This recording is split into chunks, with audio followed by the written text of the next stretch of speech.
Bon voyage, we're off to Paris, France. I can't wait to teach you my reduction of short ribs with red wine and berries. So let's get started on my short ribs. Okay, basically, secret weapons to every meal in the beginning, of course, are sea salt and pepper. So let's sea salt the ribs first. And now we're going to take our pepper. We're going to pepper those bad boys up like that. Now, pepper is always key, of course, to the short ribs. Okay, so now we need a little EVOO, as Rachel would say, in your pan.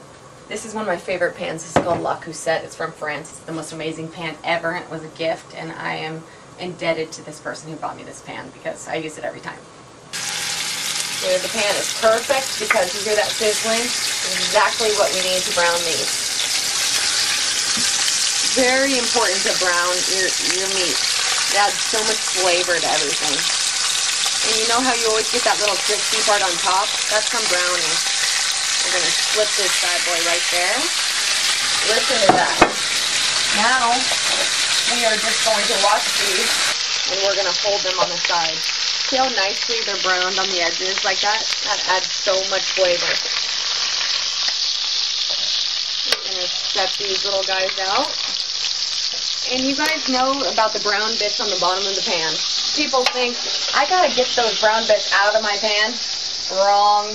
Those brown bits add all the flavor to the whole entire dish you're cooking. Always scrape your pan, the bottom of your pan, and never throw out those brown bits because they are priceless. That's how you get the flavor in every dish. Okay, now that we've done that, we're gonna take one whole onion. We're gonna add a whole onion like this. Onion. We're going to turn back on these burners a little on medium heat. Now, I'm going to swirl around my onions in the bottom of the pan, mixing those brown bits from the bottom of the pan. Those brown bits that everyone thinks, that makes my pan look dirty. You need to scrape that off. That's all the flavor. There we go. Getting that nice onions all toasty and translucent. That's really what you want, are your onions to be translucent. Now, I can smell that flavor. This whole room has the aroma of magic, I'd say. It's actually a very sexy smell. Now, I'm going to reduce my onions with some red wine. Just like that, we're going to add some red wine to this pan. Scraping the bottom of the pan again with the onions and getting this flavor, this aroma, and this circus of heaven going on in this pan right now. There's so many beautiful, oh my gosh, it's amazing the scent that's going off. We're still scraping, getting all those brown bits and all the flavor off the bottom of the pan. Now, we're taking back in our brown short ribs and we're throwing them right back in with the onions and with the red wine. We're just going to lay those guys right down in there. Now we're going to move these guys around. And we only have a couple more steps and this recipe is done, you guys.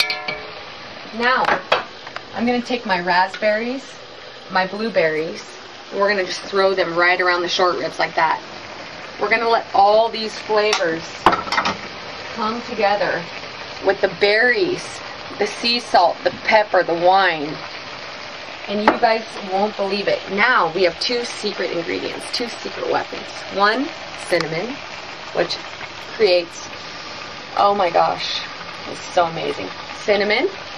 And now anise seeds, which are amazing. Really, it calls for anise stars, which are different from the seeds, but these work great too. You know what? I never ever follow any recipes. All my recipes basically are like, they're just about creativity. That's what cooking is to me. It's totally about being creative. Oh, and before I forget, I gotta do 2 cups of beef stock. You can use veal stock or beef stock, but it's hard to find veal stock. So we're gonna do 2 cups of this beef stock. We're gonna pop it in the oven. See how, actually, you know what, I'm gonna do 3. Because you know what? I can just tell by looking at it that all my beef needs to be covered almost to the top, just like that. My short ribs, I like them covered. because then they're really moist. So we got our beef stock, our onions, our wine, our boysenberries, our blueberries, and our raspberries, a little sea salt and pepper, a little cinnamon, a little anise. There we go. These short ribs are good to go in an hour and a half, you guys. You won't believe what you're going to be eating. So just to recap on my amazing short ribs. Basically, after you've sea salted and peppered your short ribs, then you want to take them and brown them on the stove. After you've browned your short ribs, you take them out. Then you put in your onion. Then you take and you make your onion translucent. After your onion's translucent, you add about 2 cups of red wine. After that, you want to cover your short ribs almost completely with about 3 cups of veal stock or beef broth. They both work well. I love veal stock, but it's really hard to find.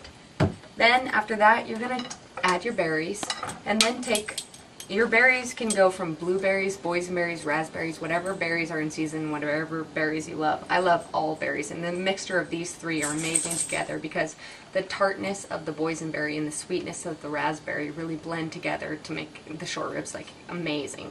So I use a combination of the 3. Then you're going to take your cinnamon. You're going to take about a teaspoon of your cinnamon and add them to your short ribs, as well as your anise seed. And if you can't find the seeds, go for anise stars. I really prefer the stars myself, but you know, again, recipes is all about creativity. If you can't find one, you get another and you improvise. That's how I do it around here.